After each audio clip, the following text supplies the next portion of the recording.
Hi, Simone's class. I'm Joe Heschmeyer, an Assistant Seminarian for the Archdiocese of Kansas City in Kansas. Simone asked me to share with you a little bit about myself, particularly why I believe in God, why I'm a Christian, why I'm a Catholic, and why I'm a seminarian. So I was going to do that. Before I do that, I wanted to thank you. I know you've been praying for me daily, and I hope you enjoyed the mini eggs as much as I've enjoyed your prayers, and I promise you my own prayers as well.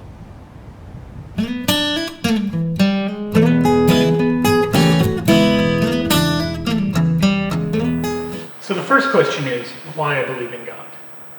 And there are a lot of reasons I could give to this, but there are three in particular that I want to focus on. These are the argument from intelligibility, given by then Father Joseph Ratzinger, later Pope Benedict. The second is Martin Heidegger's question about being. And the third are the ways that Thomas Aquinas looks at in the Summa Theologiae. So to the first of those, Ratzinger's argument from intelligibility. The argument goes something like this. The universe is knowable, it's understandable, and we are the kind of creatures capable of knowing and understanding something about the universe. That doesn't mean we have it all figured out. It doesn't mean that we've unlocked the mystery of life or that we have all the nooks and crannies of the universe understood. What it does mean is that the universe appears to us in a way that we can see it, hear it, know it, and begin to understand something about it. So take an analogy. If you read a book, you might say this is a really good book, or you might say it's a bad book. I understood what the author was doing here. Maybe these parts I didn't understand. These parts were beyond my ability to comprehend. But you couldn't say that about like a bowl of alphabet soup, because it would just be a jumble of nonsense. And so an undesigned universe, we would have no reason for it to have any sort of meaning, any sort of mathematical certainty, or anything besides just random nonsense, anything besides chaos. And so what we find, and what every science presupposes, is that the universe has a certain underlying logical, mathematical stability that makes it capable of being understood. So literally, to be able to do science, you need the kind of universe that can only come about through divine action. That's the first reason I believe in God. The second reason is a question that Martin Heidegger asked. Martin Heidegger, he wasn't a Catholic, he wasn't even a Christian, but he did ask a very important question, which is, why is there something rather than nothing? In other words, why is there anything at all in the universe, designed or undesigned, orderly or chaotic? Why is there anything at all? And atheists are wholly unable to answer this question. I'll give you an example. Richard Dawkins will say, well, under the right physical conditions, maybe the universe could spontaneously arise. This is the same argument that Stephen Hawking and others have given. But when you already have physical conditions, we're not talking about nothing. You already have something. So they're able to say, why, given a little something, could we get more something? That might be a true argument, or it might be a false argument, but it doesn't answer the question. The question is, why is there anything? And saying, well, when you have a little bit, no. Why is there anything at all? And they can't answer that. And this is a question that, again, requires God, requires being, requires the action of the divine person. So then the third reason is actually a series of reasons. It's the 5 ways that St. Thomas Aquinas looks at in the Summa Theologiae. But particularly, I want to get to maybe one of the underlying questions, which is this. Is there an uncreated cause of created things? In other words, we look around and we see creation all around us. And the question is, given that all of these things had a starting place, is there an uncreated cause that gives rise to all the effects that we see? Is there an uncreated creator? Now, in answering that question, we haven't gotten to the Judeo-Christian God. We haven't said, yes, therefore it must be Jesus Christ. We don't get that far with this question. We could debate about whether this is a spiritual force, some sort of mathematical principle, some sort of energy, an impersonal God who doesn't care about the universe, or a personal God. But however we answer the question, we've already gotten past atheism. We already say, yes, created things obviously had to be created, and that is a cycle that can't just go back infinite. You can't just have arrived at the infinity plus 1 place in a series. There has to be a starting point. There might not be an end point. Just like you could tell a story that has no end, but you can't tell a story that has no beginning. And so for there to be a beginning, we need an uncaused cause, an uncreated creator. And that tells us a little something about God.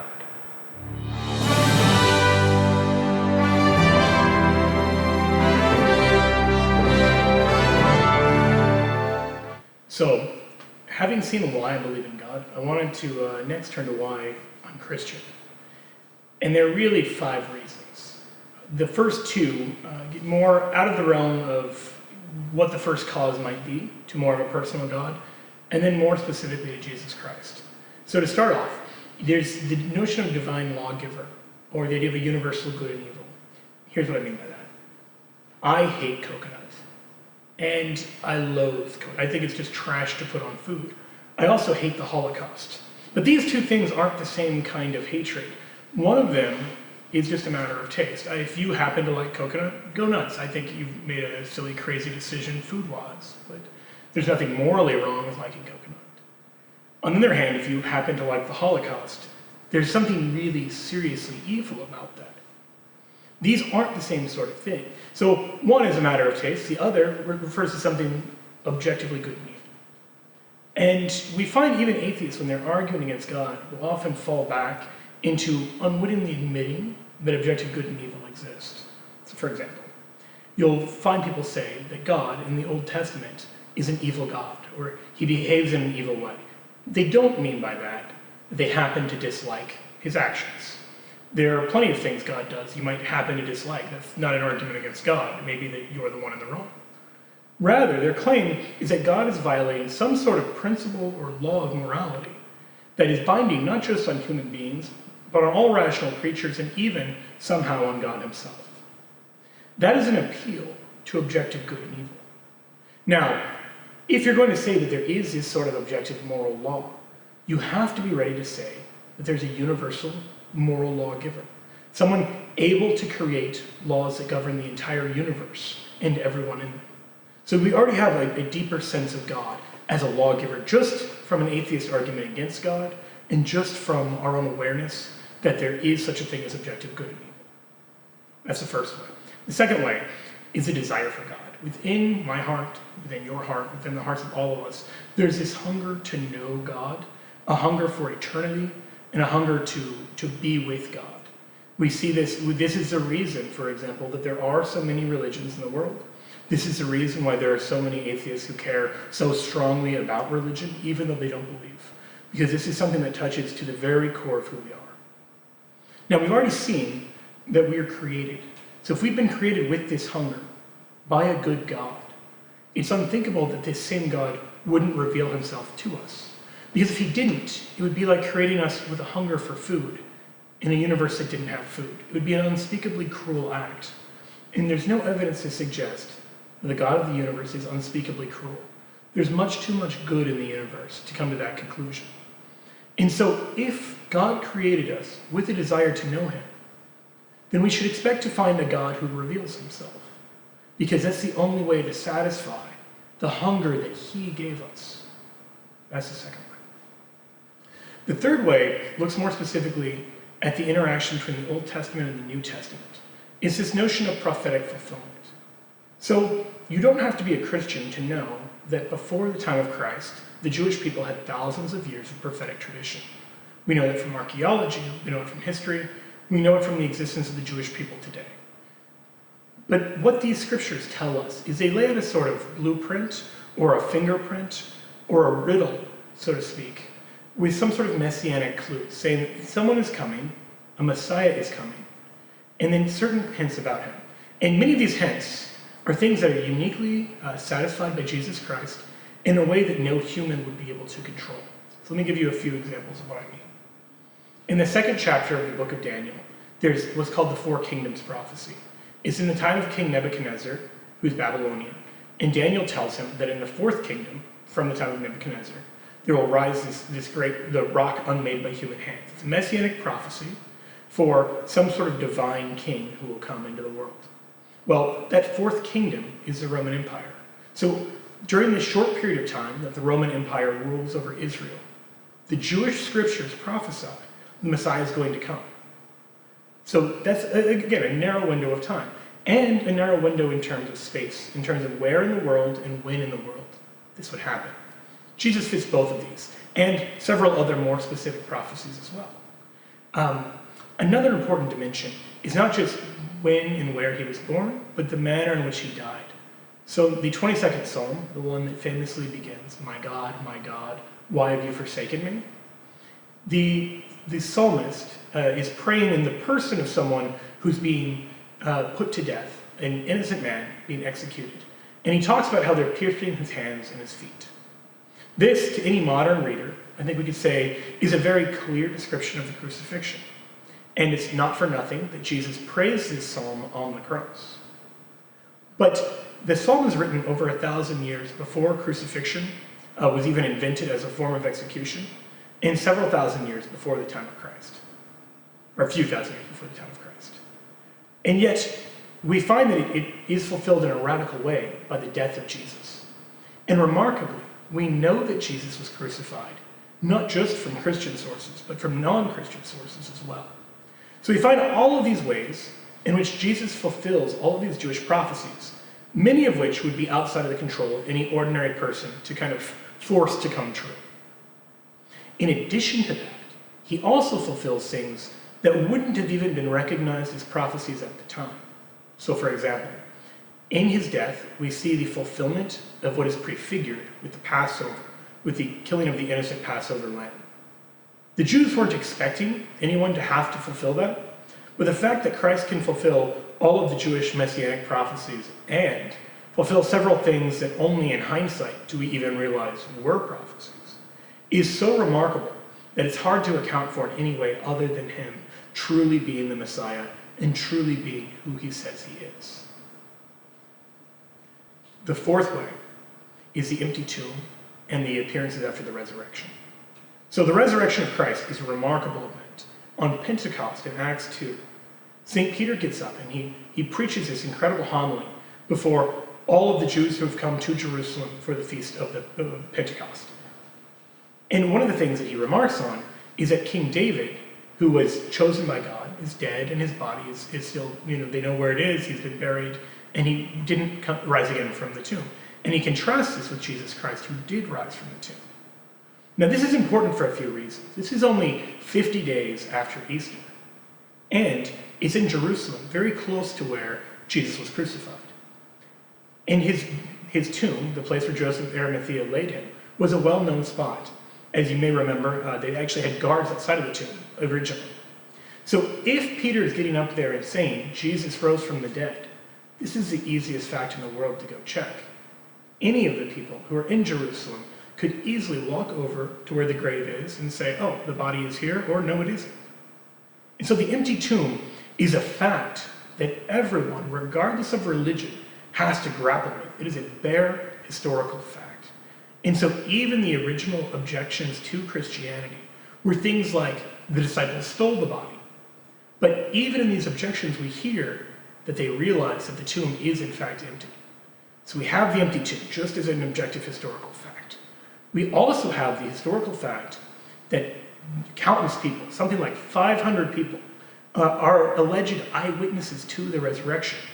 So we don't have Christianity just saying Jesus' body went missing and so therefore maybe he rose again. No. Rather, we have 500 people saying that they saw the risen Lord and they ate with him, they walked with him, they learned the scriptures from him, they touched his wounds, his hands, his side. These are not things that could easily be explained away as hallucinations. They include visual elements, they include auditory elements, they include eating with the person, learning from them. These aren't hallucinations. They can't plausibly be explained as a hallucination even on a small basis, much less for a series of 40 days involving 500 people. Then a third dimension of this is that these people also, they're not lying, they're not making this up. And we know this because they're willing to go to death for it. So many of the people we're talking about, including all but one of the apostles, are tortured and killed for the faith. And to get out of being tortured and killed, all they would have to do is renounce Christ, to say, no, we made up these resurrection stories. And they don't. Now that's an incredible fact, because if they know that what they're saying is a lie, just consider the situation that they're in. They're being tortured and killed for no reason, and having been raised as religious, observant Jews, they would have to know We just pretended someone was God who wasn't God. So they wouldn't just be tortured and killed, they would also go to hell. And they would know this. And that's a remarkable thing to suggest, that 500 people would just make up this story. Many of them would go on to be tortured and killed and go to hell for no reason whatsoever, to do nothing other than to be alienated and ostracized from their own families and their own communities. It's not plausible to say that it was a lie. It's not plausible to say it was a hallucination. It's not plausible to say that Jesus remained in the tomb. All of the evidence points to the fact that there really was an empty tomb, that people really did see the risen Lord, and that the resurrection really did happen, meaning that Jesus really is who he said he was. This leads to a fifth way. And this way isn't an intellectual approach per se, but in terms of why I'm Christian, an important dimension is this process of learning to love God more than I love sin. So in my own journey, my own kind of walk in terms of coming closer to Christ, it's not just a matter of intellectual faith. There's also the will. So both the intellect and the will are involved in faith. You both know that God is who he says he is, and you want him to be. And if that's not in place, if you want Christianity not to be true, if you need Christianity not to be true to live the way that you're living, it's very easy to sort of delude yourself into saying that it's false. It's easy to kind of ignore or write off the evidence or make up excuses for why the things that seem to point to Jesus being Lord don't actually do that. So for myself, and maybe this describes you, maybe it describes those that you know, there were these times where I didn't seriously doubt that Christianity was true, but perhaps I lived like it was false. Coming to realize that, and coming to love God more than I loved sin, was critical for coming to a true Christian faith. And related to this, I'd mention one other kind of side point. Very helpful in coming to love God more than loving sin, we're being surrounded by good Christian friends and dating a good Christian girl. And so in your own friendships, in your own relationships, maybe you are strong in your faith and you're surrounded by people who aren't. This can be a very important help. I think especially young women often fail to realize how important their example can be. Many a young man will do the right thing for you, even if he wouldn't do it out of love for God. It's an imperfect motive, but God can use you as an instrument for his greater good. That's true, I think, of young men as well. So be the light of the world. Be that witness, because even if you don't have all of the intellectual arguments, even if you don't have all of the proofs for the resurrection up your sleeve, being able to lead people to loving God more than they love sin can help them to have a profound encounter with Jesus Christ.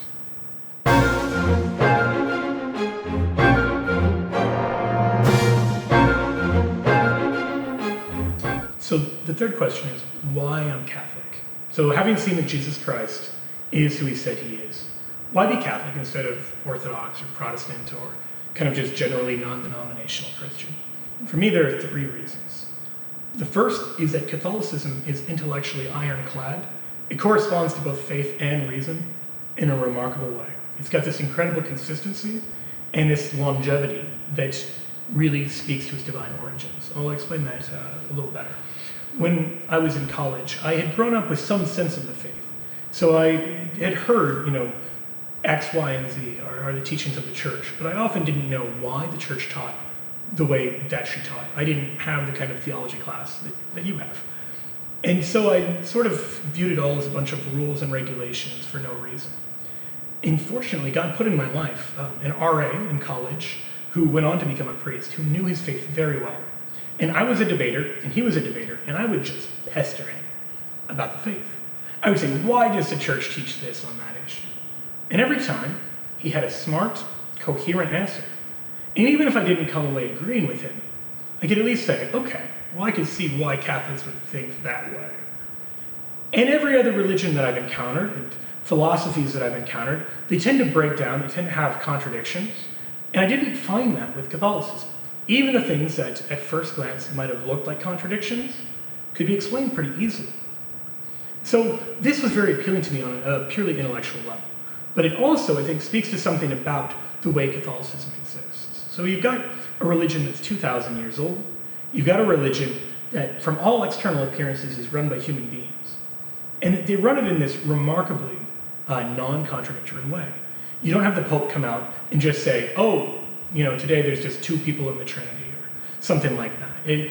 These sort of contradictions that would be game over for Catholicism, sort of an irreconcilable contradiction where one day the church teaches X and the next day she teaches the opposite of X. You would expect to find those everywhere. After all, the Catholic Church is the oldest organization in the world. It's older than any of the empires in the world. And yet, when all of those have risen and fallen, when they've been filled with contradictory philosophies and stood for one thing one day and another thing the next, Catholicism has stayed strong and had a consistent moral and kind of faith vision for 2 millennia. It's remarkable. I think it speaks to the divine origins of the church. The second reason is the Eucharist. So Jesus is super clear about this. So are the early Christians. If you read John 6, when you see Jesus talking about how his flesh really is food and his blood really is drink, it's all about the Eucharist. When you read the Last Supper account in Matthew, in Mark, in Luke, and in 1 Corinthians, you get the same thing again, over and over and over. We get repeated that at the Last Supper, he really did turn bread and wine into his body and blood. And then in 1 Corinthians 10, St. Paul compares the sacrifice of the Mass with the Jewish liturgical sacrifice and even with pagan sacrifices. And he draws this threefold connection that shows early on an understanding of the Mass as a liturgy and as a sacrifice. So all of this is very clear.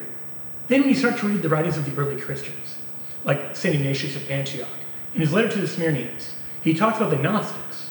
Now the Gnostics denied that Jesus had a true body.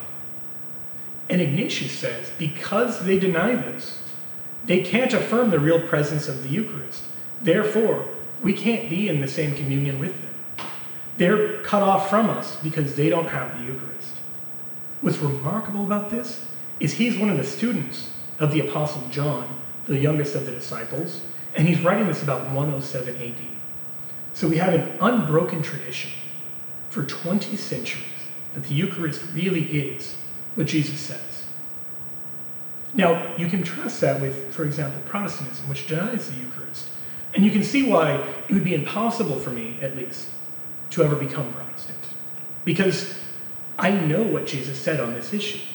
So as a young boy, when I was maybe 12 or 13, there was a time when I wanted to become a Lutheran because we had a Lutheran church very close to us. And the preaching was better. The people seemed maybe like more on fire for their faith.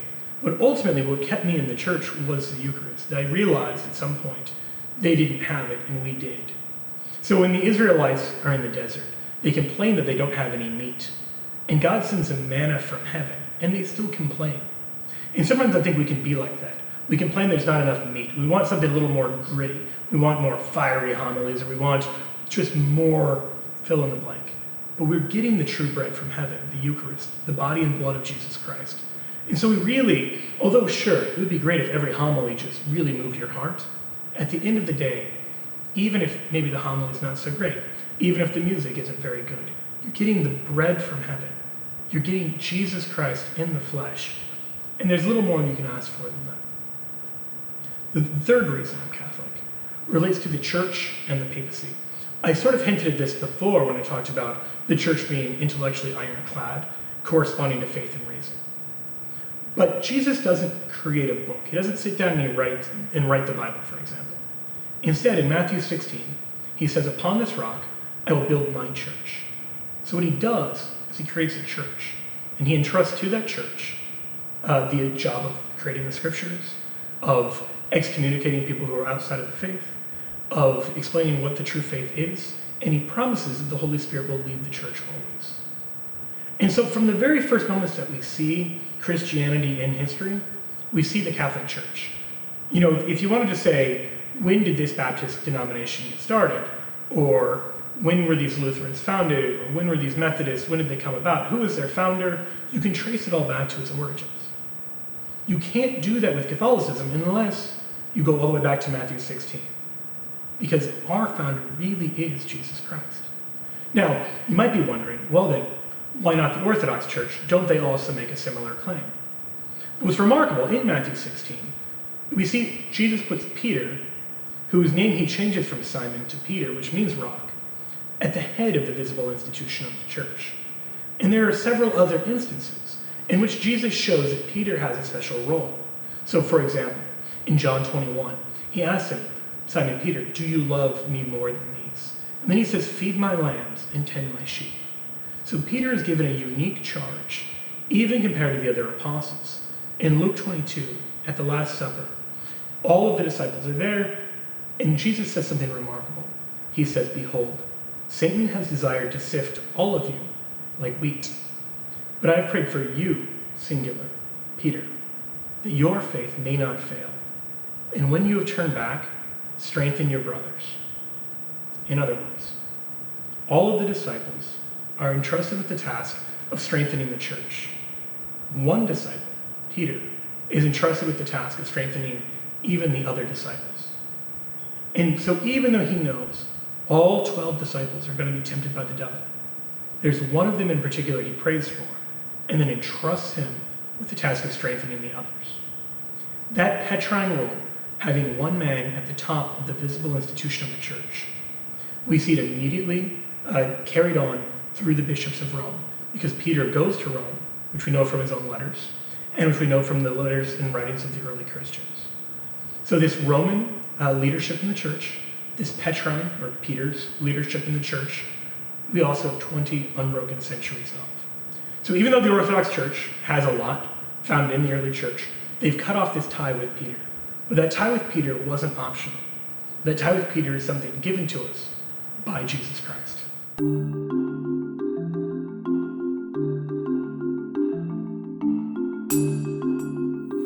So the last question is, why am I a seminarian?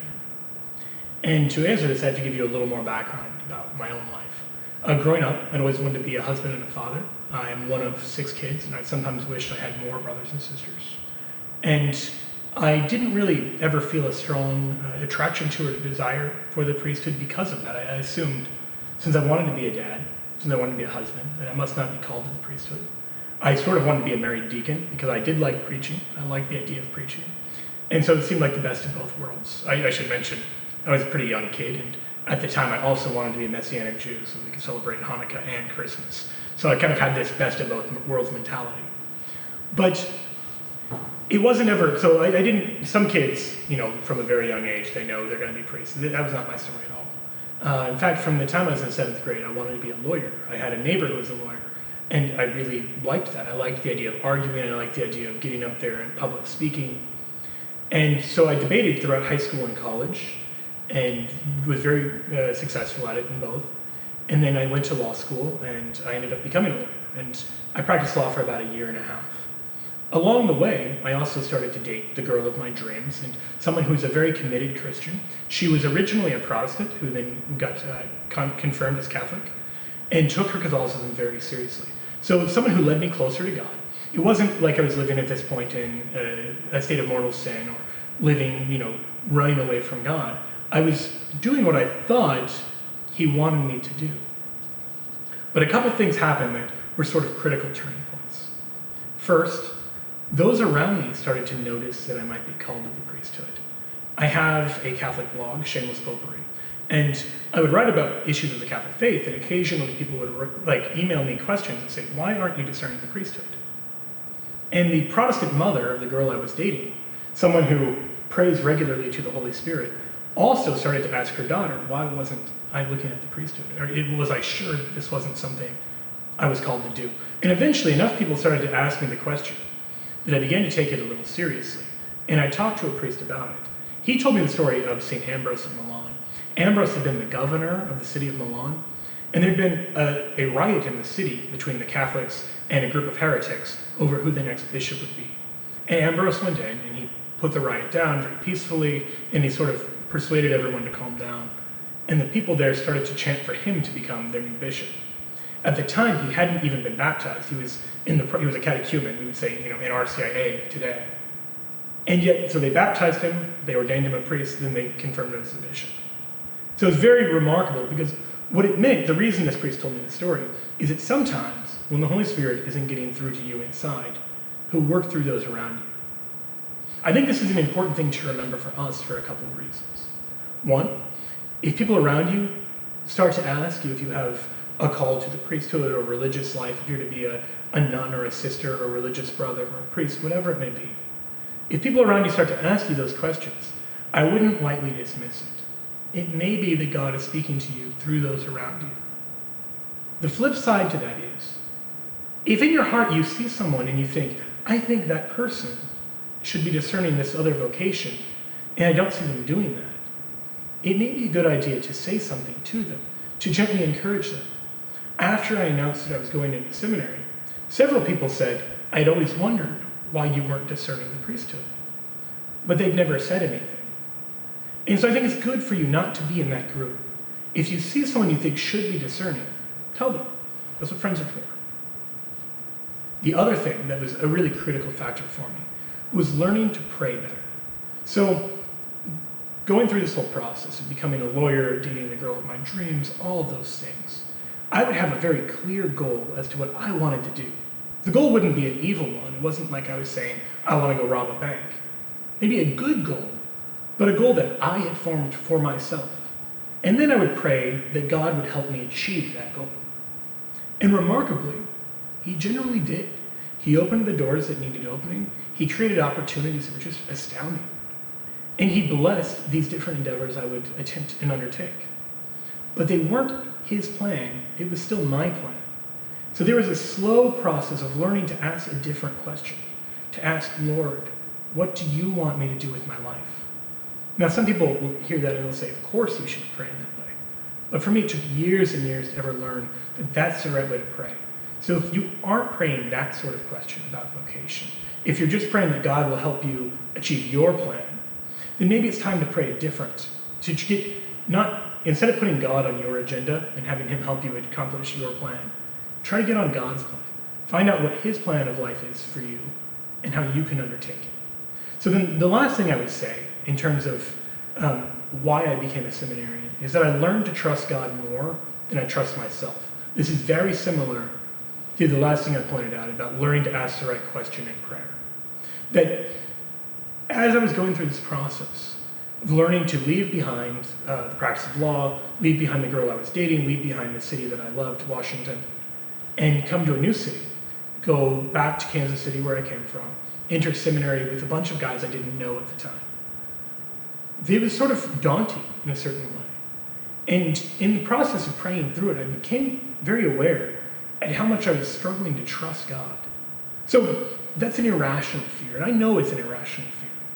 Because God is the all-powerful Lord of the universe. He's the God who made me with a particular purpose, a God who knows my good and how to achieve my good, and is able to achieve my good. And yet, I want to trust my plan in doing things my way over trusting him, even though I know, mentally, I know his plan is going to be better and it's going to be more successful than doing things my way.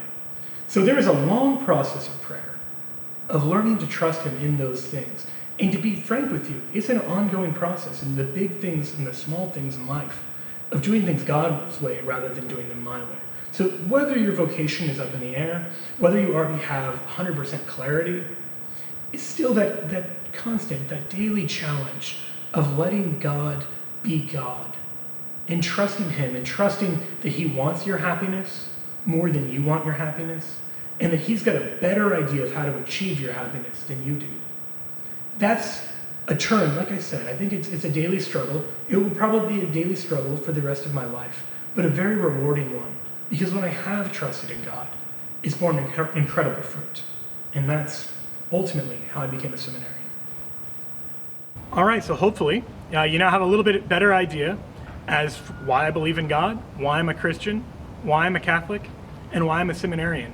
If you've got any questions, feel free to ask Ms. Simone. She can ask me. Or if you'd like to email me directly here, I can answer any questions, comments you might have to the best of my ability. I can't promise I'll be able to answer all of your questions, but I promise you I'll do my best, and I promise that I'll continue to pray for you. God bless.